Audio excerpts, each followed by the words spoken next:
Welcome, everyone. I'm Julia Nichols. My pronouns are she, her, hers. I live in St. Mary's County, the occupied land of the Piscataway tribe. I am the treasurer of the Southern Maryland group and the committee chair of major annual events for the chapter. Hello, everyone. I'm Shruti Bhatnagar. My pronouns are she, her, hers. I live in Montgomery County in the occupied land of the Piscataway tribe. I'm the chair of the Montgomery County group and co-leading this evening with Julia. We're excited to see such a great turnout today and looking forward to sharing information that will empower you to effectively advocate and make Lobby Week a great success. So we ask if you're able to edit your displayed name on your Zoom icon to put your district first. As you see, I've done, I'm 29C Julia Nichols. You do this by clicking on that ellipses, the three dots that are in the upper right corner of your picture, and then you select rename. And this is going to make it easier for us to get everybody into the correct breakout rooms later in the evening. Gary's putting a link in the chat to help you find where your district is if you need. I want to say a quick thank you to Maryland Relay for captioning our meetings tonight. And just a brief overview here. I would like to, so tonight we're going to hear about the Sierra Club's priority bills. We're going to get tips on how to be an effective advocate from a former legislator. And then we're going to go over logistics for how Lobby Night has been changed into Lobby Week this year. So at the beginning, if you guys saw all those great pictures of us all together last year, we'll be together again, but remotely together. At the end, everyone's going to have the opportunity to meet and converse with their fellow team members from your district in a breakout session. We're going to follow that with a wrap up to answer any outstanding questions that you may have. So due to time constraints, we're going to take questions after the breakout sessions. We have a Google form so that if you have a question, you don't want to forget it, fill it out on the Google form. The link for that is in the chat, and that will submit any questions. We'll post that into the chat several times throughout the evening. And then that way we can track questions and respond to them either during the closing session or as a follow-up. Please keep yourselves on mute for the evening. We have, until you're in your breakout sessions, we have a lot of information to share, and we want to keep things moving smoothly. I'm going to be the timekeeper tonight, so I'm going to be the one cracking the whip and telling people, we got to move on, got to move on. If you have any problems with changing your name, don't worry about it. We'll figure it out at the end. We're just doing that to try to keep things running smoothly for Lindsay. Thank you, Julia. In 2020, Sierra Club celebrated its 128th anniversary, and with the Black Lives Matter movement, stands in solidarity in the fight for justice, joined transit riders and transit drivers to stand up for a safe, affordable, and accessible transit system, and dived into tackling white privilege and addressing anti-racism. In the midst of the recent political and social upheaval that exposed the deep structural inequalities of our society, climate issues most disproportionately impact communities of color and low-income communities. It is critical that impacted communities be in the forefront and center of our advocacy. In 2020, Sierra Club launched a Growing for Change initiative to deepen our engagement on equity, inclusion, and justice. To date, the Growing for Change Task Force has held 4 educational seminars on anti-racism in which Sierra Club leaders examined power and white privilege, implicit bias, John Muir and the Sierra Club founding, as well as the HEMIS principles for democratic change. Additionally, the Growing for Change Task Force has been actively engaged in propelling structural change by adopting the HEMIS principles in our legislative activities, testimonies, and in forming collaborative alliances to embrace diversity and inclusivity in our outreach and advocacy efforts. We welcome you to bring your unique talents to support these efforts, our efforts. Sign up on the Sierra Club Maryland website for one of our volunteer engagement sessions to learn more about how you can volunteer to help Sierra Club have a greater impact on these issues. With that, I would now like to introduce our next presenter from the homeland of Oakland, California. He likes gardening, mushroom foraging, ultimate frisbee, and playing guitar. but he is most passionate about engaging more people in the great work of protecting our planet. At the age of 26, he made a commitment to dedicate 10 years of his life to fighting climate change, but he hasn't stopped since then, and it is clearly in it for the long haul, effectively leading the Sierra Club Maryland team and lobbying on Sierra Club priorities. With no further ado, Sierra Club Maryland Director Joshua Tulken. Hi, everybody.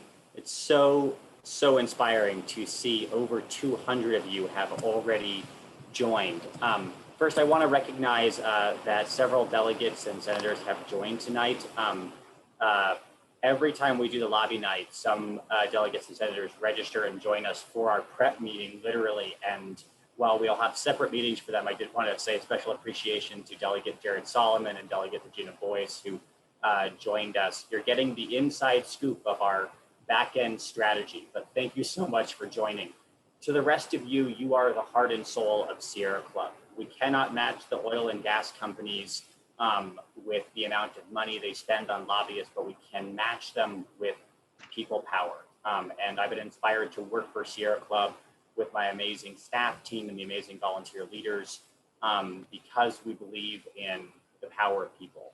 We also believe in the power of change, which is why we focus so much on looking inwardly at how Sierra Club understands justice, how representative we are of the environmental movement in the places where we're not representative, and we're working to learn and grow both in how we engage with each other, but also how we analyze bills, thinking about not just parts per million, but also how these pieces of legislation impact in individual communities, and learning to lobby, but also listen better. I wanted to recognize and thank the volunteer leaders that came together to make this possible.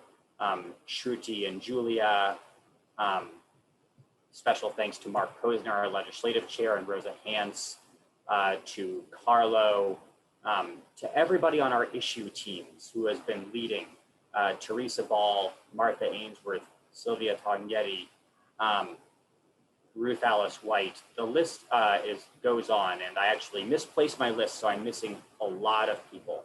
But these events are put together by our volunteer leadership. To everyone who joined, I thank you.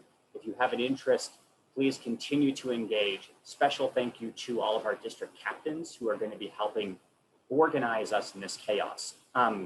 We contemplated not having a lobby day this year because there were so many unknowns.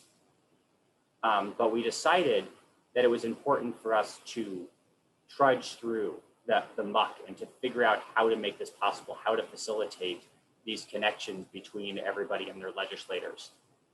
It is not a question of if something will go wrong this year, it's a question of when.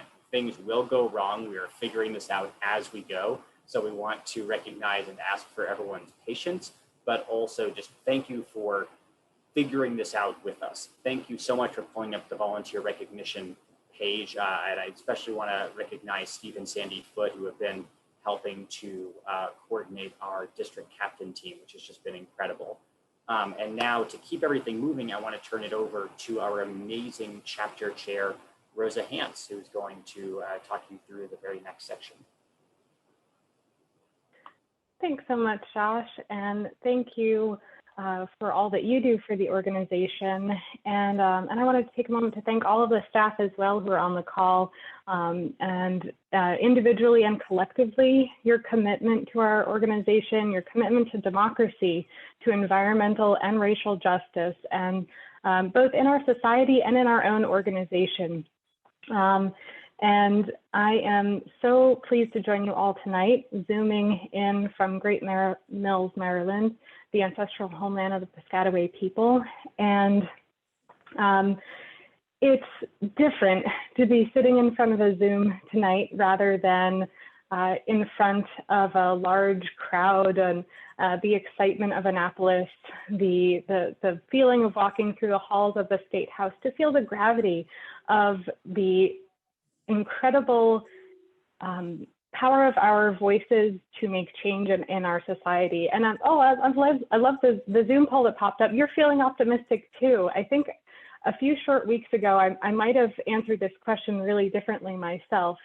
And I'm glad that you're feeling optimistic, and I am as well. And so it's my honor to be here tonight and to help those of you out there that are first timers especially. I'm going to see if I can get us in gallery mode so I can see if you're on and you're in on camera and you want to give a wave. If you're a first timer tonight, I want to see like how many people are first timers. This is so fun. Oh my goodness.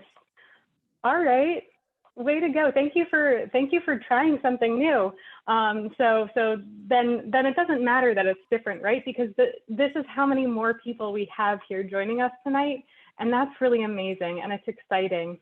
And how many people feel like they know what to do in Annapolis. They've been there before, but this feels a little different or a little weird. You want to give me a wave if this is, yeah. And I get that feeling too. But as we're starting this, we're all learning together, and I see even more legislators that join us. Hi, Delegate Boyce.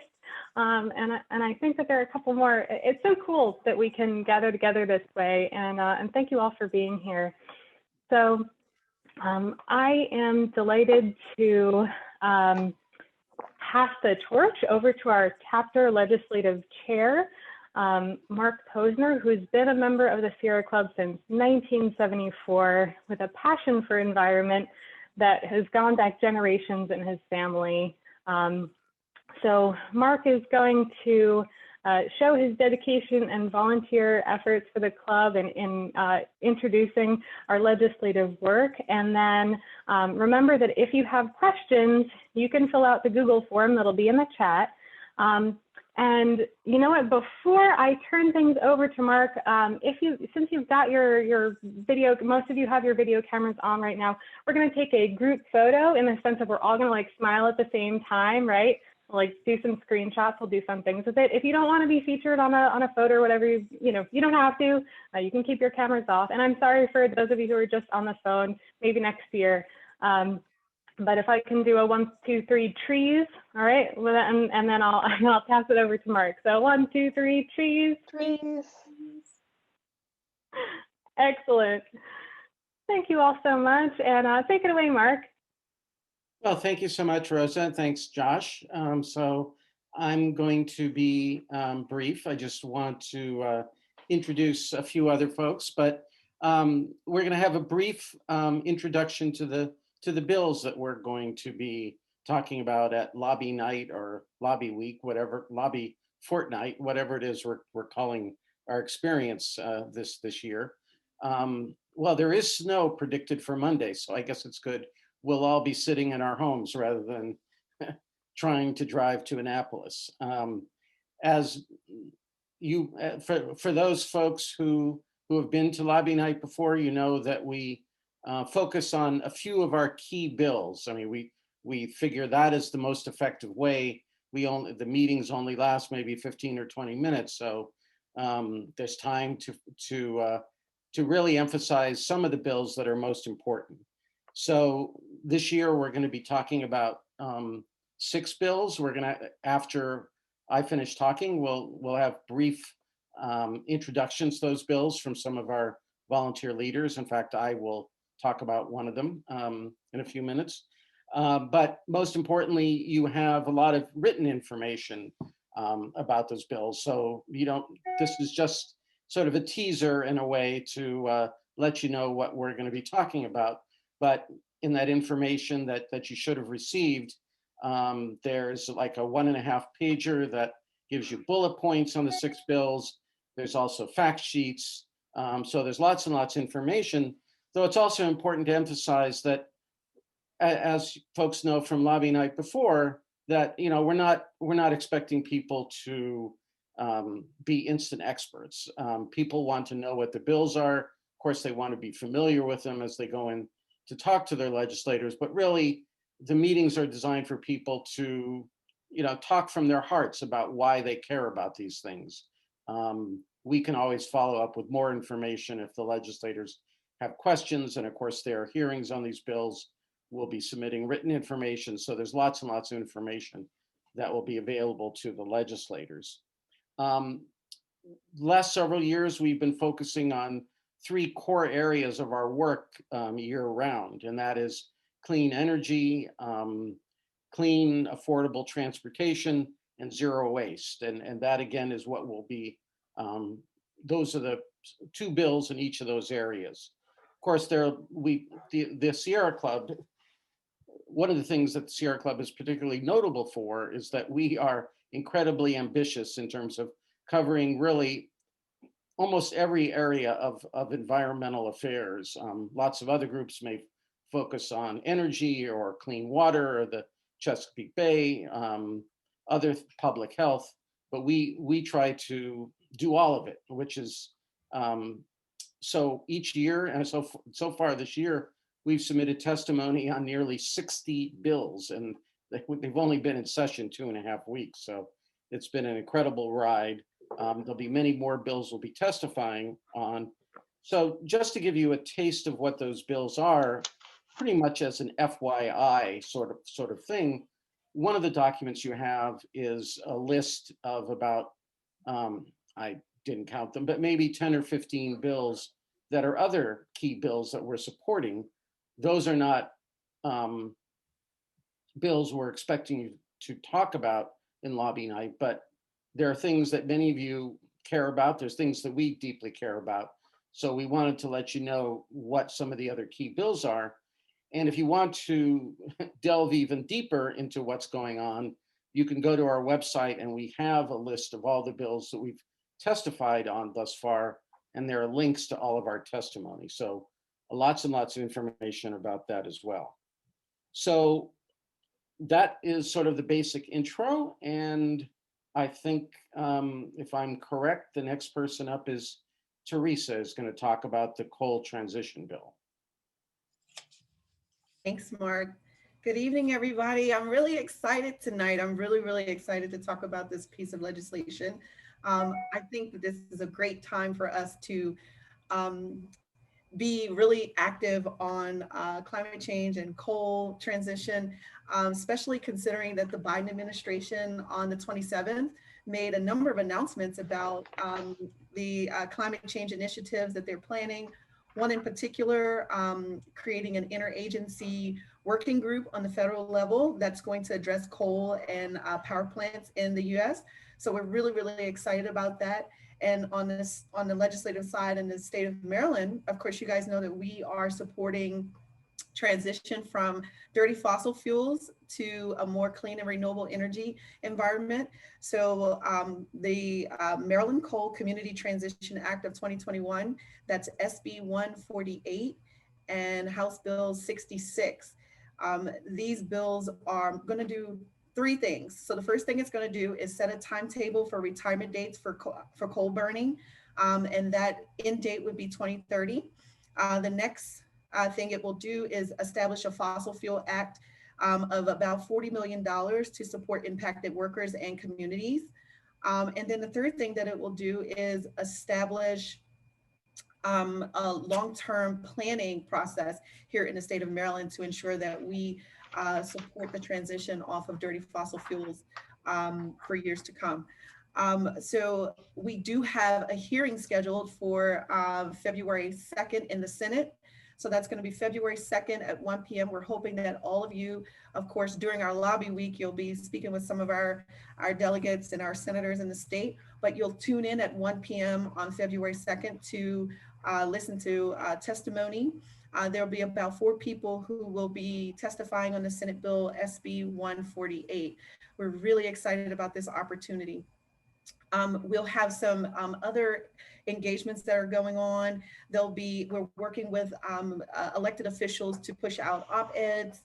There will be text and message alerts that'll be going out to each of you about reaching out to your senators and asking them to support this piece of legislation. There have already been action alerts on our website, on the Sierra Club website. You can visit our page to submit your action alert to your respective delegates and senators in your districts. We are working on planning a virtual press conference around this particular hearing, SB 148. So we think that this legislation is really going to push us in the direction that we need to go in the state. We're really thrilled about this. We're hoping that you will not only participate, of course, in lobby night, but write your senators and your delegates and your jurisdictions and ensure that they support this, and specifically ask for their support on this legislation. So again, this is the Maryland Coal Community Transition Act of 2021. And thanks so much. And I am passing the baton to Mark on the Public Service Commission bill. Okay, thank you. As we said, there's a second energy bill we're going to be talking about. This is actually a bill we talked about last year. It passed the Senate. It did not pass the State House, I think in large part because the session ended abruptly because of the pandemic. So actually quite a few of our priority bills, they passed one chamber, but then got stuck when things had to quickly come to a close. So this is a bill, it deals with the Public Service Commission, and it really is pretty straightforward and simple. The Public Service Commission is responsible for approving all large electricity generating facilities in the state, whether it's gas or if, God forbid, there was another coal plant or large solar installations. But the PSC right now, according to the law, which governs how they go about granting that approval, they are not obligated under state law to consider the climate impacts of the facilities that they are presented and that they are asked to approve. That clearly makes no sense whatsoever. The General Assembly has enacted several climate goals that the state is supposed to try to undertake and achieve. The PSC is very much a significant part of state government. So the simple fix in this bill is just tell the PSC, absolutely, when you consider these facilities that are proposed, you have to consider their impact on climate change. You also have to, in looking at the siting of these facilities, you have to consider what the impact of climate change might be on the site that has been selected. So this is really a matter of really common sense. There's another important part of the bill in that it provides that the PSC, which already is supposed to consider economic issues when it goes about approving, when it does its work, that in doing that, it also must consider fair labor standards. And we think this is really important to marry together environmental issues and labor because in order to achieve a just, clean environment, we have to protect communities. That, in fact, is part of the coal bill as well. So that's the PSC climate labor bill. Thanks. And I'll pass it on to maybe Brian Ditzler or Lindsay, I believe. Great. Well, I can start first and then I'll turn it over to Brian. Hello, everyone. My name is Lindsay Mendelson. I'm the transportation representative with the Maryland Sierra Club. So happy to have all of you on the line today, and I'm really excited to talk to you about the Transit Safety and Investment Act. We are going to pass this bill this year. I'm really excited about it. It passed out of the House last year and we have a lot of momentum in the Senate. We had a kickoff event that hundreds of people attended the other week. The Senate hearing yesterday went really, really well. This bill is about making sure that public transit in the state of Maryland can be funded so that people can safely and reliably use it. We know that transportation is the #1 source of climate pollution in Maryland. And we know that in order to move forward on tackling climate change pollution and also build an equitable transportation future, we need to be investing in public transit. This bill would help to fund the capital needs of the Maryland Transit Administration, which both runs the Baltimore Metro Subway, the Baltimore Link, the paratransit system across the Baltimore region, and also MARC commuter rail, which goes across the state, and commuter bus service, and also will help provide funding to locally operated transit systems across the country. So basically what this bill does is making sure that our assets are maintained, this huge backlog of maintenance up to $2 billion goes away so that we don't see people waiting 2 hours for a bus. Mayor Scott actually yesterday testified, he said that to go to school, he took MTA like other Baltimore City students, and it took him 2 hours to get to school. We cannot have that happen. MTA has one of the highest breakdowns in terms of the bus, the light rail system, and also the MARC commuter rail system is the 4th worst in the country for breakdown. So it's time right now to pass this legislation. And I'm really excited for all of you to help with that. Wanted to make a couple of notes about the bill. If you are a constituent of Senator Griffith, Senator Peters, Senator King, and Senator Gazone, we would definitely love you to reach out to them because they are key legislators that we would love support on with this bill. There's also going to be a hearing in the House in the in the Appropriations Committee on February 3rd on Wednesday. So you can check that out then. So thank you all so much. Please let your legislators know, especially in other parts of the state, that everyone came together to support the WMATA funding bill a couple years ago. So now it's time to do that for MTA. And I'll turn it over to Brian. Hi, everybody. I'm Brian Ditzler. I'm the Transportation Chair for the state chapter. And I'm pleased to be able to talk about the other priority transportation bill that we are supporting this session. Let me just first reiterate something that Lindsay had mentioned. The reason we have 2 transportation bills is because transportation is the #1 contributor to greenhouse gas emissions in the state, and for that matter, in the country.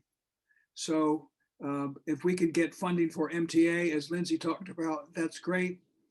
The second bill also has to do with the Maryland Transit Administration, and that is, this bill is called the Zero Emission Bus Transition Act, HB 334 and Senate Bill 137. It's sponsored by Senators Craig Zucker and Delegate Mark Corman. The bill would require a phase-in of zero-emission buses for the Maryland Transit Administration bus fleet by prohibiting MTA from purchasing any non-electric buses beginning in the fiscal year 2023.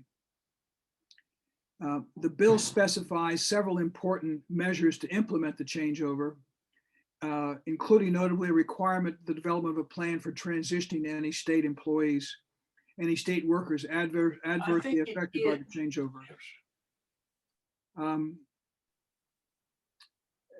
The reason that this bill makes so much sense is that the buses now are, most of them are either compressed natural, most of them are diesel. There are some compressed natural gas, but those are all significant sources of pollutants. Not only are they pollutants for greenhouse gases, but the diesel exhaust contains more than 40 toxic air contaminants that in some cases cause or worsen diseases such as various cancers, heart disease, asthma, emphysema, and other respiratory diseases. Communities of color and low income neighborhoods face higher health risks due to poor air quality, specifically related to the particulate matter from diesel exhaust. This bill would improve the air quality in communities where the buses drive. The bus fleet is about 700 buses. And what would happen is as MTA replenishes their buses, they repurchase 1/12 every year. They would just be buying the zero emission buses. So it's not such a big upfront cost. It would be phased in as they replace the diesel. As you may know, electric buses are more expensive upfront cost, but they're over the lifetime of the bus. They actually are far less expensive because of the savings in fuel and less maintenance costs too. So in summary, we just want to get the bus fleet for the Maryland Transit Administration to be made to transition into electric buses. So it's easy to understand, and I look forward to you promoting this to the legislators when you meet with them next week. Thank you.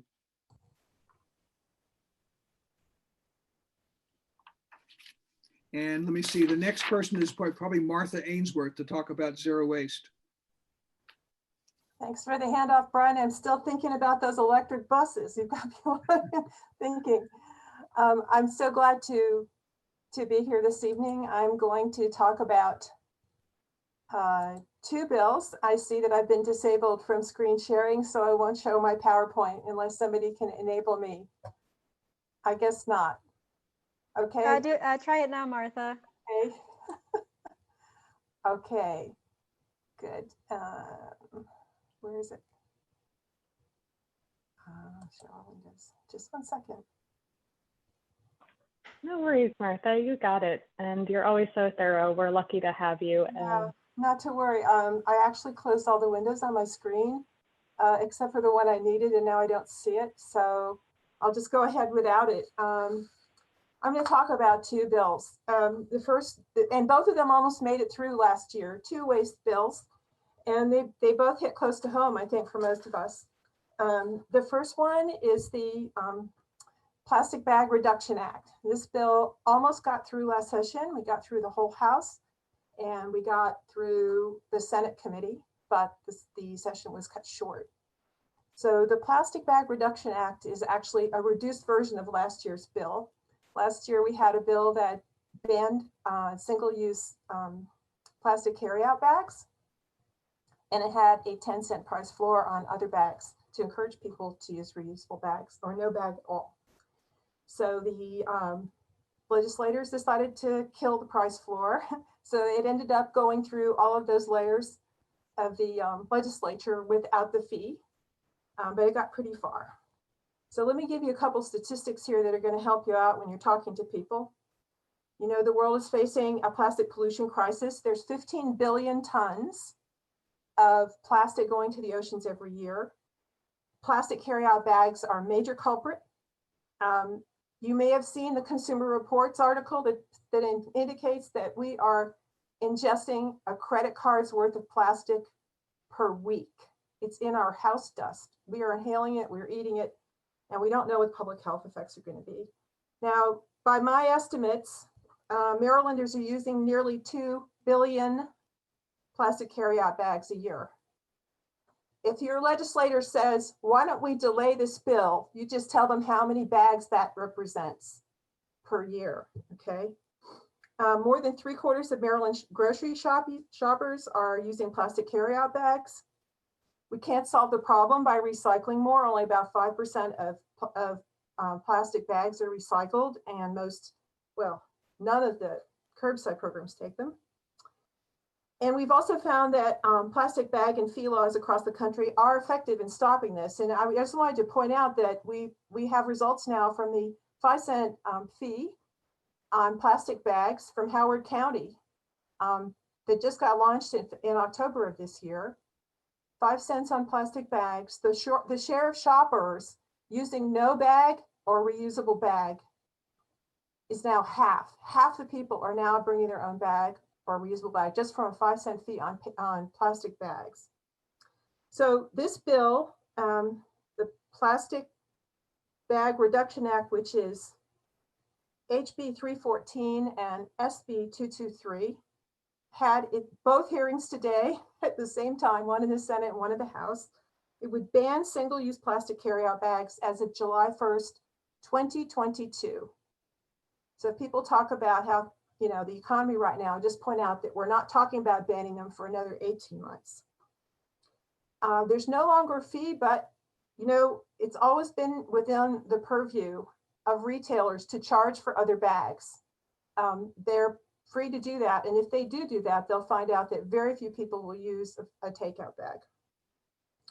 So one thing you need to emphasize to the legislators is that we need to enact the bill now so we can say goodbye to plastic bags in 2022. And every year we wait, another 2 billion plastic carryout bags are in the environment. I wanted to point out that there is an action alert on this on the Sierra Club page. We're nearly at 700 people. I'd really like to get up to that to 1,000. I think with the people here on the list watching tonight, we could get there. There's also going to be a rally put together by Oceana, a virtual rally on February 4th, and we'll be sending out information on that. It'll be at lunchtime at 12:30. So let me get to the second bill. And I'm in the hot seat now because Delegate Boyce is the sponsor and she's here on the call. This is the Maryland Paint Stewardship Program, House Bill 127, which also got through the whole House last year, just as it was about to be considered by the Senate committee, and then the session ended. And it also had its hearing today. So all these bills had a hearing today. Okay, you may not know this, but 10% of all paint purchased goes unused, and almost all latex paint can be recycled. And most counties in Maryland have 19 of the 24 do have some kind of collection. But it's really inconvenient, like it's maybe only a couple times a year, or you have to go all the way to the landfill to do it. So there's a lot of paint, unused kind of leftover paint that's actually just going in the trash. And it's costly for counties because it's being landfilled, or they have to pay for a program to collect it. So in fact, 5 Maryland counties don't even collect paint for recycling at all. Now in 9 states, plus 2 more where it's just been approved, there are statewide paint stewardship programs, and they have increased collection, reuse, recycling, and proper disposal of architectural paint. They're managed by paint manufacturers through a nonprofit organization that represents them to take responsibility for collecting, reusing, recycling, and disposal. And it's paid for by an assessment per can of paint. They recycle about 66% of leftover latex paint, and they donate about 5% to nonprofits like Habitat for Humanity. Also, some goes for additives, and then some is disposed or goes to the landfill. Now, you might say, well, paint, I mean, that's not the same as the plastic pollution crisis, but we're really interested in this bill because it's an example of extended producer responsibility, where producers take responsibility for the end-of-life management of their products.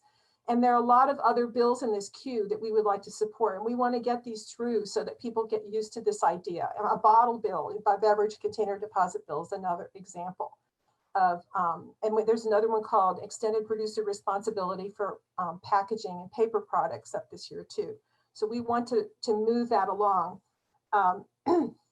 There's details about how the bill works in the fact sheet, so I'm not going to go through all the details there, but let me just talk about some of the benefits. I'm sorry, Martha, we're out of time. You've gone over time, and I'm sorry, we have to keep things moving along. But maybe people can contact you if they have additional questions about this. Certainly, I was going to invite Delegate Boyce to add anything that I missed, but I only had about 10 seconds left, but go ahead.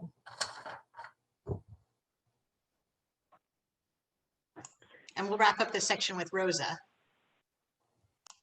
Hey, thanks so much. And thank you, Teresa and Mark and Brian and Lindsay for the wonderful overview of these campaign bills that really show what it is that we are working on all year round. As we are supporting so many bills, it can actually be almost difficult for you all probably to track. I know that at the lightning speed that we just went through, we certainly have missed details of the bill, so please do check out the legislation website to get those details from the fact sheets. And also take a look at the other bills that we are supporting in by writing testimony or by encouraging folks to take action by calling or writing to their legislators. And the coalitions that we work with, we appreciate so much when other organizations support some of the campaign work that we do, and we try to be good allies by also lifting up the priorities of other organizations that we work with, such as, I just want to kind of give a shout out to some of our coalition partners: Choose Clean Water Coalition, Everyone Votes Maryland, Get Maryland Moving, Maryland Advocates for Sustainable Transportation, and all of the groups in the Citizens Campaign for the Environment, such as CCAN, which is Chesapeake Climate Action Network, and Maryland LCV, or League of Conservation Voters.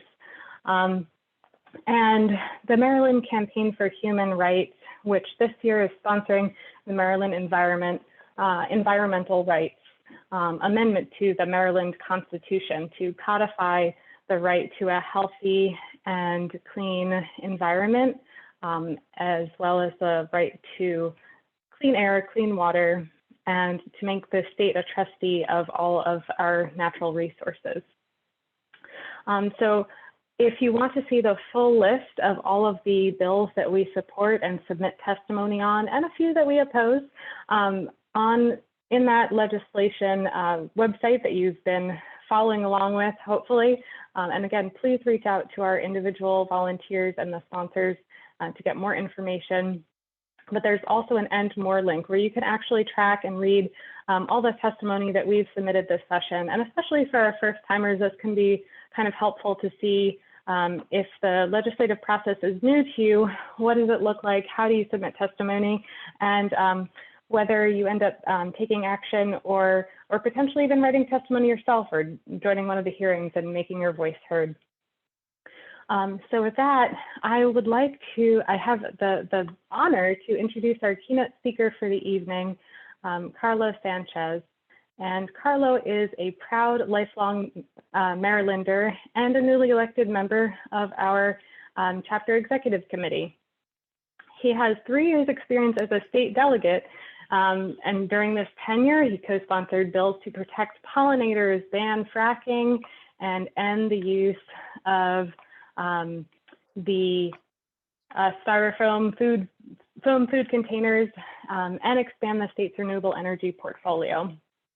So having this understanding of the legislative process, it's our good fortune to have him as a part of our team tonight and sharing with all of you another perspective that it's going to help us accomplish our goals. And thank you, Carlos, so much for being part of our team and sharing with us how to be an effective lobbyist from a legislator's perspective. Sure, it's my pleasure. It means that I was an okay legislator, not such a great campaigner, so that's fine. I'm glad to be here with everyone. As Josh will tell you, sometimes the most effective lobbying isn't necessarily the meetings that you have with legislators. Sometimes it's those impromptu run-ins in the hallways that you might have with them. But I'll tell you from a personal experience point of view, the most effective was always when you had people that are going to end up voting for me in a couple years showing up telling me the thing that's important to them. And I know at that point that if I make a promise that I'm going to support a bill, that I'm going to work on something, that I'm going to co-sponsor something, that I'm going to be held accountable. And that makes a big difference. And I see, and I think that our legislators that were on the call have left. So now I can give you the real secrets and I don't have to worry about them knowing the game plan that you're going to have for convincing them.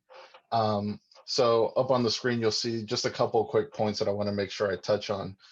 Number one, do your research on the legislator. I'll tell you right now, the most impactful lobbying that was done to me was done by one of my constituents at the time who came in and said, hey, you know, last year, you were the lead sponsor on this bill having to do with domestic violence. And I really thought that that was a fantastic bill. I really appreciated the work and kind of spent a minute or two just really making me feel good about work that I had done and an issue that we weren't going to be talking about. And it really kind of opened up the door for me definitely wanting to be a little bit more helpful on the piece of legislation that was being presented to me. But also on top of that, you're going to want to know, is this person on the committee or are they just going to be voting it on the House floor or the Senate floor? Because there's a difference there. The committees are really where the hard work is going to happen. So if you've got a legislator that you're talking to about a bill, and you may have heard some of the previous presenters who said, if you're in the district of this senator or this delegate, we really need, you know, we want you to talk to them about this bill. That's because those legislators are on the committee that's going to make the decision. In the Senate, especially because it's only 47 senators, each committee only has 11, 12 people on it. So what that means is you really just have to convince 6 people to vote for a bill and you're going to be able to get it out. So those relationships are really important. So it's important that you know, what sort of pressure do I need to put on this person? Are they on the committee that's going to be working on this bill or not? Now, Secondly, to that is you want to personalize it, obviously, to your community, to the district, right? These legislators, they know their areas, they know, the parks that they have in their area, the schools, all, whatever is in their domain, they're very familiar with because they've probably walked it hundreds and hundreds of times while they were campaigning. So if you can personalize it and say, look, we were talking about the plastic bags. There's a park right down the street, right at the corner of Elm and Maple. And, that park, we always do community cleanups and we pick up so many bags. This is what we're trying to get rid of so our kids can play in that park and we don't have to worry about those bags anymore, right? You want to personalize it to something that they'll understand. The third thing that I always appreciated was being upfront about any expected opposition and then telling me the point that I need to make. Because in the committee hearing, what's going to happen is we're going to have people from Sierra Club testifying on these bills. After that, you're going to get people who are going to come in and say, here's why this bill shouldn't pass. If the legislator knows ahead of time and you tell them this group's going to show up and here's what they're going to say, but here's why that shouldn't stop this bill from being passed, you've now given them the ammunition that they're going to need in that committee. And if you've got a strong advocate that's on that committee at the hearing, they may raise their hand and ask a question. And so you've given them that ability then to have that dialogue, not just let the opposition get their points across to a committee and have no one challenge it, but you'll have legislators, and you know who they are, who are much more outspoken. And so they have no problem raising their hands and trying to provide a counterpoint. If you provide that counterpoint ammunition, that's a really good thing for you. The fourth thing is to give them the information they're going to need to explain their vote. Legislators have newsletters, email blasts that they send out, they'll post things on social media. You want to give them the elevator speech, right? We have a lot of good information. We've got subject matter experts. But what's really going to be important is that you give them that one sentence, two sentence that makes it really easy to explain the bill, right? So that way, if they get someone else who comes from the district who maybe is on the other side of this issue and they say, well, why did you vote for that? They can explain it. Or if you give them that information, then maybe they'll be willing to actually put that out there to their audience. And finally, personalize it to you as a closer, right? Here's why this deeply affects me. Here's why this impacts me. I need clean air. I've got asthma. My child has asthma. Clean air is going to help me out. So finally, in closing, what I will say is we also have hashtags that we'll be using on social media. I encourage you guys to use them. I'm going to actually post them in the chat right now. So whenever you go and you're going to meet with a legislator, or after you've met with them, if you want to put something on Facebook, on Twitter, use these two hashtags. They all have to be one word after the pound sign. And then that way the Sierra Club Twitter and Facebook accounts can retweet that, repost that for you, and we can really create an echo around the things that you're talking about. So I believe that is my time. I appreciate you guys all making the time tonight to be here, and I know we're going to have great success this session. Thank you. Thank you so much. And just for anyone who was on the phone and didn't catch the hashtags, I believe that was MDGA 2021 and SCMD Lobby Week. Did I get it? It flashed. It was a flash. Excellent. I think next up, we're going to be talking logistics.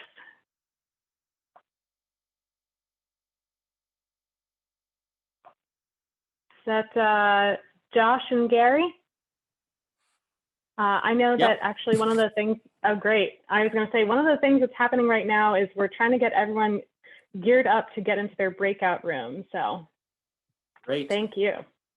Gary, why don't I kick it off and then I'll turn it over to you to fill in any of the blanks. I think we can do this quickly because Gary and Lindsay have done such a phenomenal job. So here's what you need to know. Number one, everybody should have, and if you haven't, you will very soon, receive an email with everybody else from your district captain, your meeting information, and a link for the Zoom or other platform that you'll be using for your meeting. Most of the meetings are next Monday evening, but some of the meetings are on Tuesday, Wednesday, or Thursday. We've scheduled meetings for almost every district. In some cases, all 4 legislators, in other cases, just 1 or 2.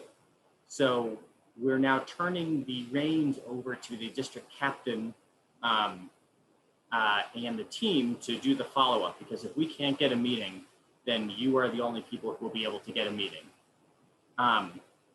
In a few minutes, we'll be turning you over into the breakout session so you can coordinate with your team.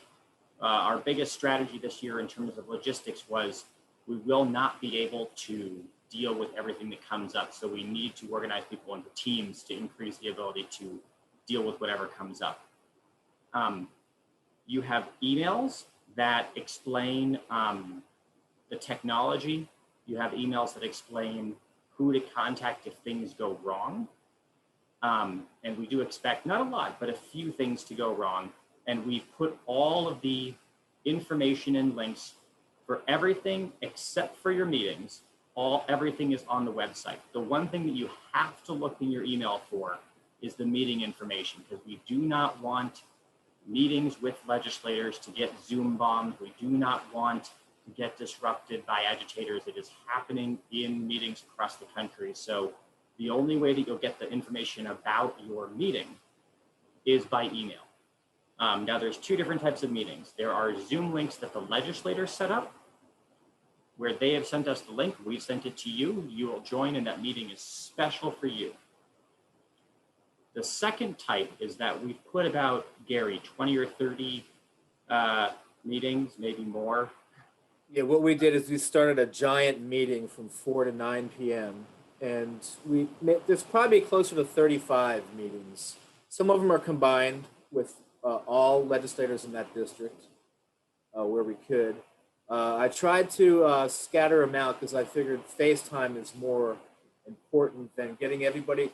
I figured getting all the legislators in one room for 15 minutes is not the way we should go. We should try to scatter them out so we get a half hour with each legislator.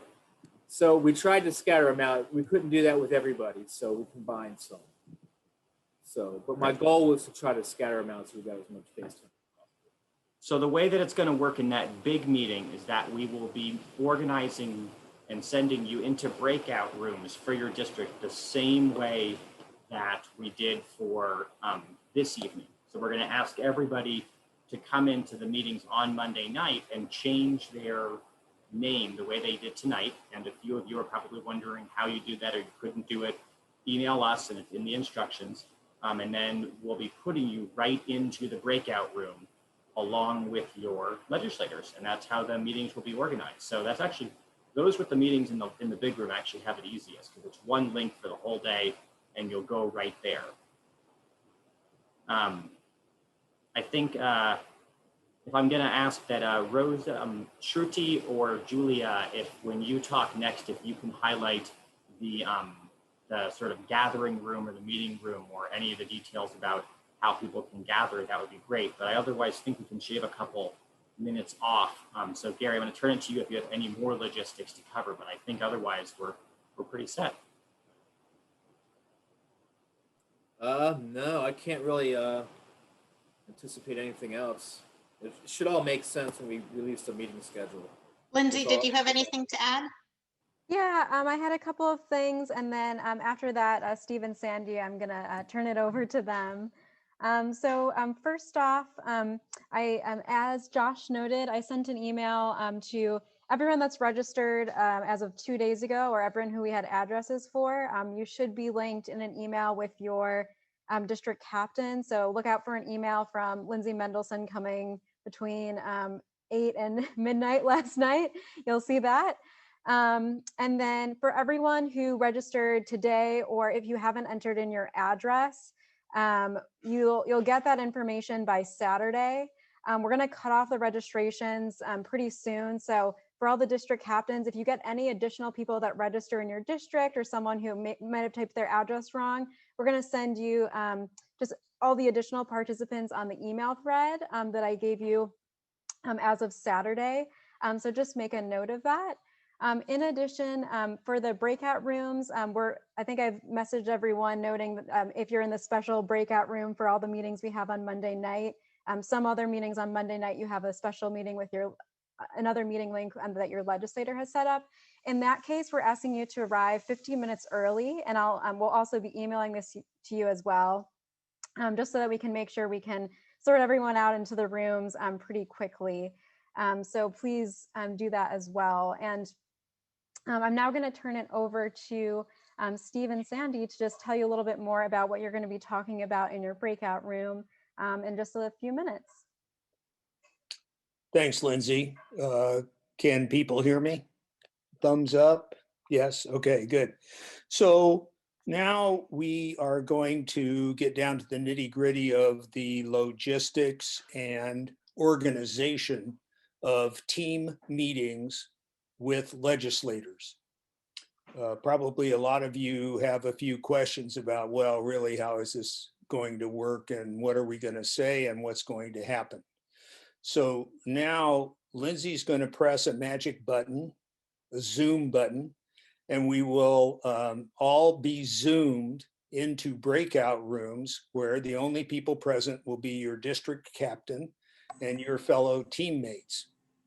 And you will have a discussion about how you're going to divide up responsibilities for your meetings with your legislators, what the timing is going to be, what topics you're going to try to cover, what the district captain's role will be, how you're going to stay in touch between now and the time that the meeting occurs, and maybe even have a chance to kind of refine a few of the things you want to say.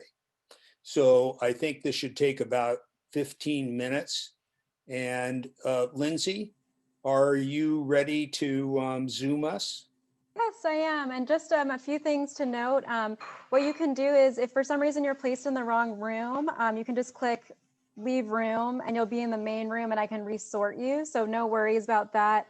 There's a couple people that are on the phone or that we couldn't figure out what district you're in. So just hang tight. We're going to sort you into the room. So we'll take about, we'll be here around 15 minutes, so around 8:17. Also, because there's a few addresses and districts that we don't have, the district captains, if you can please, I think Steve went over this, but please just take down everyone in your district. There might be a couple people who weren't in the email that just registered today. So please just make sure that you get all that information, and I will open all the rooms.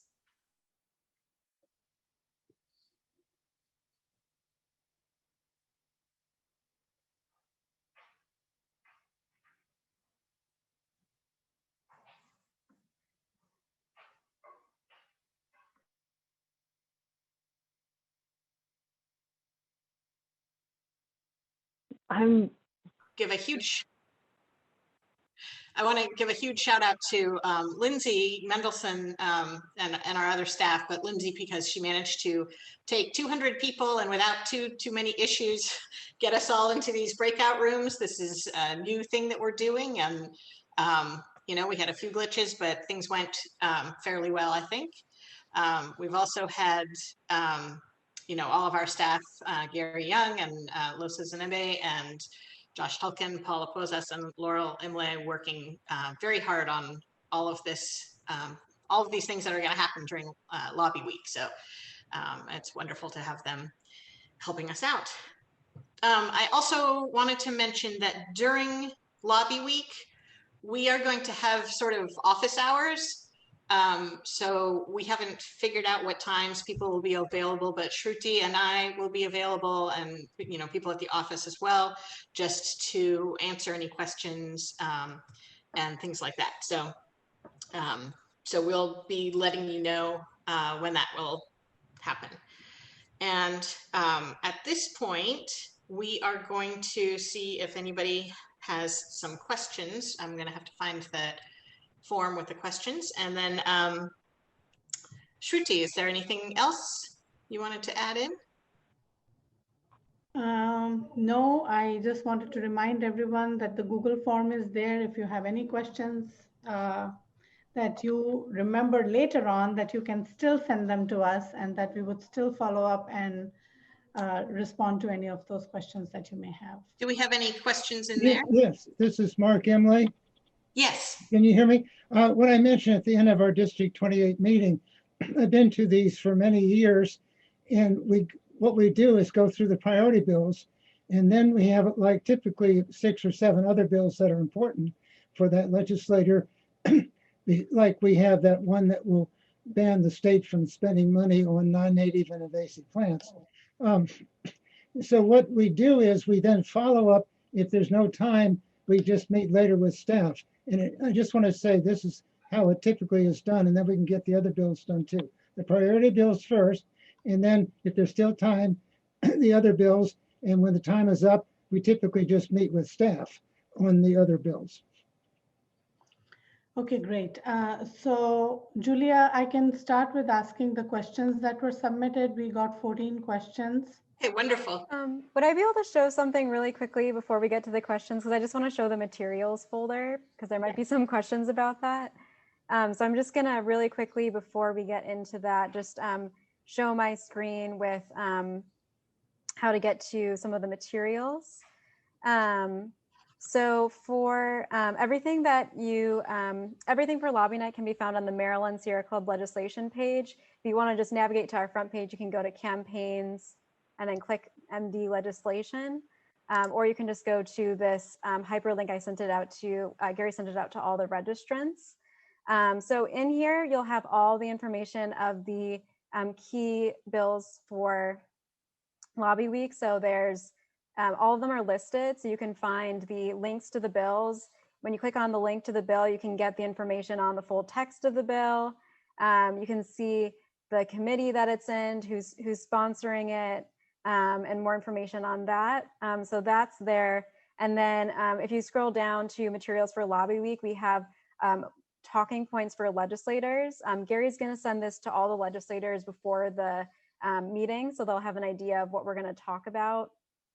There's also a sample meeting agenda that y'all can use.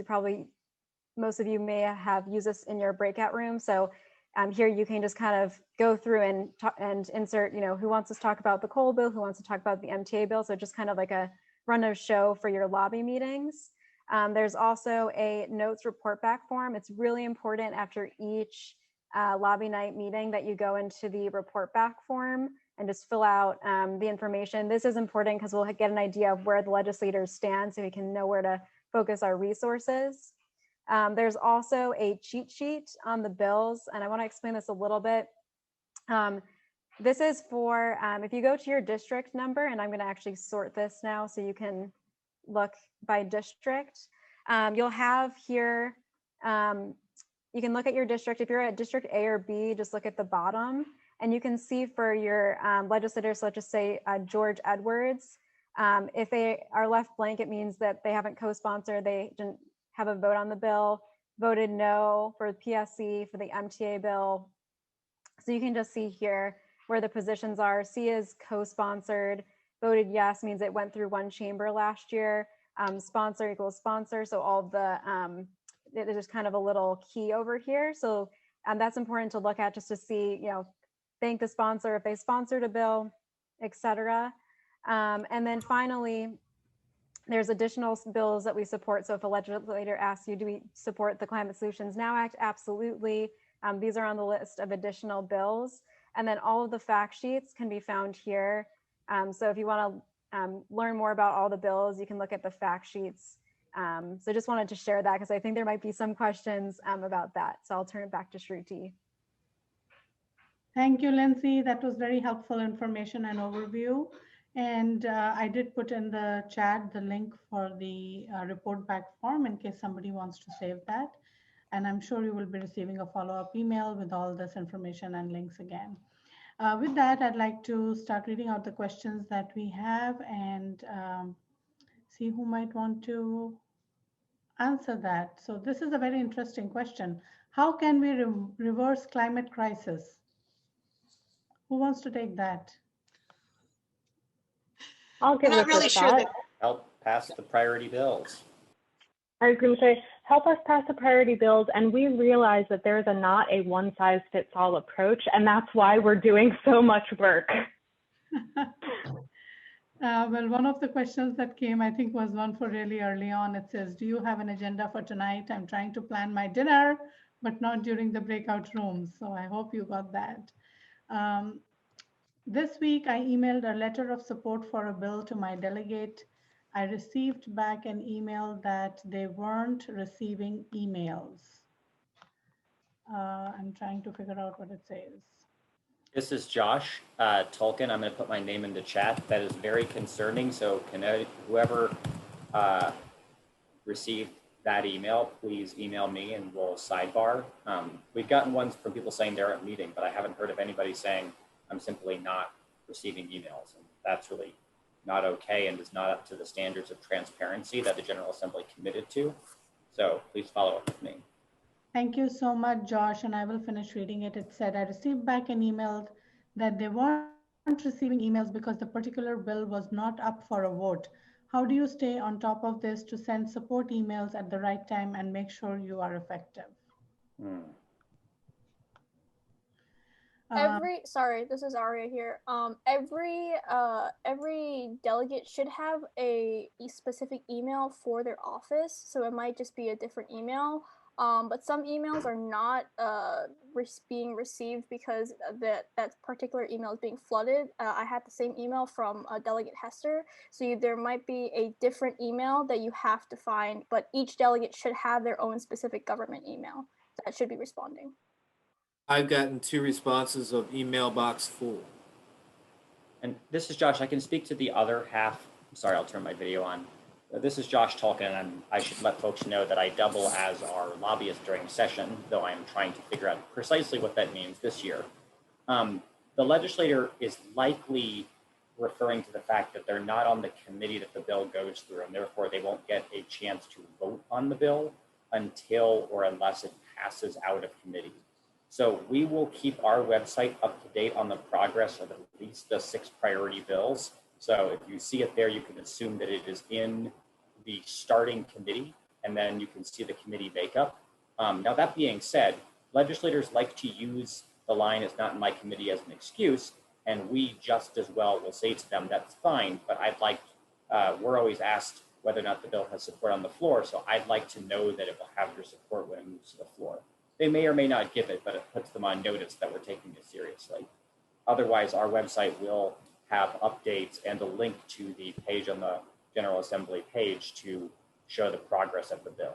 So if somebody can put the website link again, it'll show you where to find everything. Thank you. And that's also tied into the next question, which says, where can we view the hearings if we weren't able to see it live?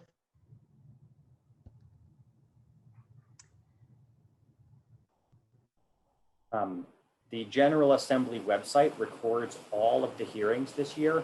They are organized by committee. After each of the bill hearings, we will work to put a link up on our website, though we've been a little bit slow on that. I think what I'll say is, for now, that's, we don't have the information organized, but that's a really great question. We'll work to provide better guidance on how to find the committee hearings and share that out with everybody in the coming week or so. It's a great question. Thank you. Do we know how many committees are there in the House and Senate? 5 in the House, 4 in the Senate. Thank you. Do you know? Standing committees is the technical term. Standing committees. Do we know how many workers will likely be impacted on the coal plant closures?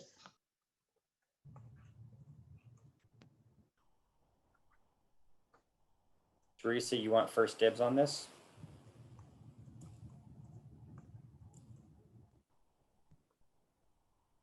Josh, this is David. Do you want me to take a quick stab? Oh, thank God. Yes, David, please. Yeah. So short answer is we don't know for sure. David, can you introduce yourself too? Yes, I'm sorry. I'm David Smedick. I am a senior campaign representative, a staff member with the Sierra Club in the Mid-Atlantic, live in Baltimore, been working with the Maryland chapter for years, and helping the work on our coal community transition bill. We don't know the exact answer on how many workers will face displacement as a result of the facility stopping burning coal. We do know that in August of this year, 63 workers were laid off at the Dickerson Power Plant in Montgomery County when it shut down its 3 coal boilers. So that creates an even bigger sense of urgency for us to pass that legislation this year so that we can provide new programs and financial support for workers that were already impacted in August, will be impacted of June in this year when another power plant shuts down, and in the coming years when the additional power plants stop their coal burning operations. So we've already experienced some layoffs in 2020, and that's why we need to pass the bill this year to get those programs better situated and established. Thank you, David. That was very helpful. The next question is, I heard earlier that MTA wanted to retain some percentage diesel buses to be used on an emergency basis to evacuate OC MD in the event of a hurricane. Could some of the buses designated to be retired be retained in an emergency facility, some vacant warehouse or something, which could then be used for such an emergency while the primary fleet of MTA buses were zero emissions? Is Brian on the call? Yes, I am. I heard actually Chairman Barvey make that comment at the environmental summit on Tuesday night. I suppose it would be possible to do that. I also think that the technology is, first of all, there are going to be diesel buses available for the next 10 to 15 years as they turn over, as they replace 1/12 every year. And I really think the technology is getting better and better. We know it's getting better and better every year. So I really don't think this is going to be a problem. I think electric buses will have greater, stronger batteries and greater distance they can travel between charges. So there will be diesel buses in the fleet for another 10 to 15 years. And I would like to think within another 5 or 6 years, the technology will be such that batteries are improved so much. I really don't think that's going to be a problem. If it is, it will be, the MTA will speak of it at the hearing. My understanding, I was actually at a meeting with the administrator of the Maryland Transit Administration last month, and he indicated that they already support this bill. So he didn't see a problem with it. Thank you, Brian. Our next question is on zero waste for Martha Ainsworth. Martha, is there a Senate companion bill to HB 127? No, there's no cross file. It has to go through the House committee, the House floor, and then over to the Senate. Thank you. And we also have another question for you. How do we deal with dog feces without plastic bags? Such an issue. Well, when I was growing up, we had a dog and there were no plastic bags, and somehow we managed to use newspaper, or you can get a poop scooper. You should know that the newspaper plastic bags are not part of the ban, unfortunately. So if you get a newspaper, you could use those. It just doesn't seem that dog poop is something that deserves to last for millennia inside of a plastic bag. Can't they use paper bags? Yep.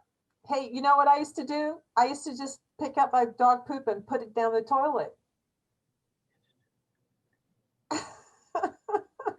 Thank you, Martha. The next question is, will there be a tutorial on linking with the delegates or senators Zoom link Monday evening? Thank you. Lindsay or Gary? So we don't have a tutorial per se. I think what you did today is actually a tutorial in terms of this is how the breakout rooms happen. So if you rename yourself, we're going to do the same thing that we did. And this is only for the folks that have, you would receive today by email, or if you just recently registered, you'll receive it by Saturday, instructions that says Sierra Club special breakout room link. It's like has a special notation. So only for those meetings are we going to be doing something like this, but it's going to be a smaller scale. It's going to be probably like, 30 or 40 people. Thank you. Also from 4 to 9 p.m. there'll be a giant meeting room. Basically, you can come in anytime and say hi and ask questions that way. That's awesome. Thank you, Gary. We have 2 more questions. Does this version have more help for workers than last year when the AFL-CIO opposed it? Ann Ambler, this question was from Ann. I want to make sure this question is clear. I'm also going to launch a poll at the moment too. So. Okay, I just have one more question. Anne, are you on the call? All right, I'm going to move on to the next. Yes, I'm here, and I would love to hear the answer. Sorry, this is Josh. I was waiting to see if David wanted to take the stab at it. So this is Josh Tolkien. The bill dedicates $40 million over 3 years for coal community transition. So what we've done is concentrate a more significant worker transition fund, specifically because several of the plants shut down right after the last legislative session. Unfortunately, we have not gotten very much feedback or interaction from AFL on this. So we're very open to their feedback. Whether it's enough or not enough would require feedback from them. We are thrilled to have the support from SCIU 1199, and we know that LIUNA is going to be neutral. So actually several labor organizations are supportive or neutral. We do expect AFL-CIO, unfortunately, to oppose the bill, but it's really hard to have been able to accommodate them because they haven't given us direct feedback. So we think we have done the absolute best we can in designing a coal community transition plan based on the engagement that we've had, and it's a critical first start. Thank you, Josh. And does that answer your question? Well, more or less. So it's not exactly the same as it was last year. No, so last year was $100 million over 10 years. This is $40 million over 3 years. So the total amount of money is smaller because we know we'll need to raise more over time, but it is more per year than it was in a previous version. So we're trying to get a bigger allocation up front.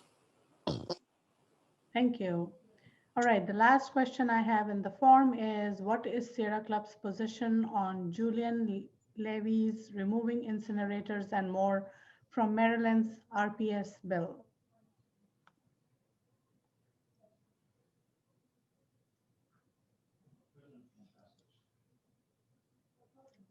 I don't see. I believe that Julian Ivy's bill,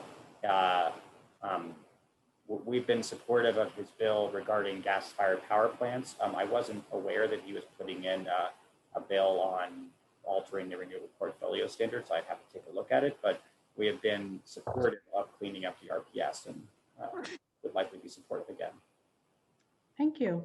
All right, I saw one last question in the chat. I think I will take quick, and I see Paul is raising his hand, so I'm going to call on Paul first. Paul Walker. Unmute yourself, please. Let me unmute. And Trudy, I'm sorry, I've had my hand up the whole time. So they actually answered. Sorry about that, Paul. I have too many screens to watch out for. Thank you for calling on me. Sure. I'm muting. All right.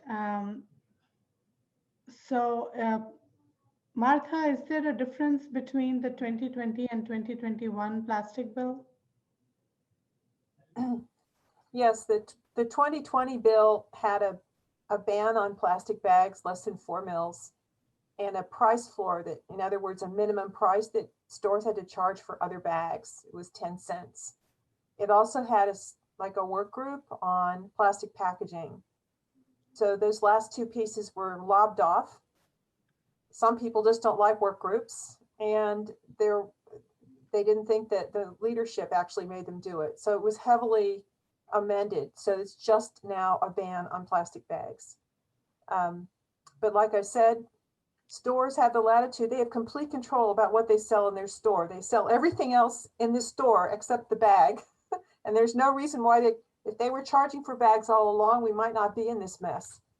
So, so we're going forward with this bill. And like I said, the bags aren't actually banned until July 1st of 2022. So it's not happening this summer. Thank you, Martha, and thank you, everyone. I know that we were supposed to be going until 8:30, and we have had so many people stay until 8:45. It was so great to have such a great turnout, and I want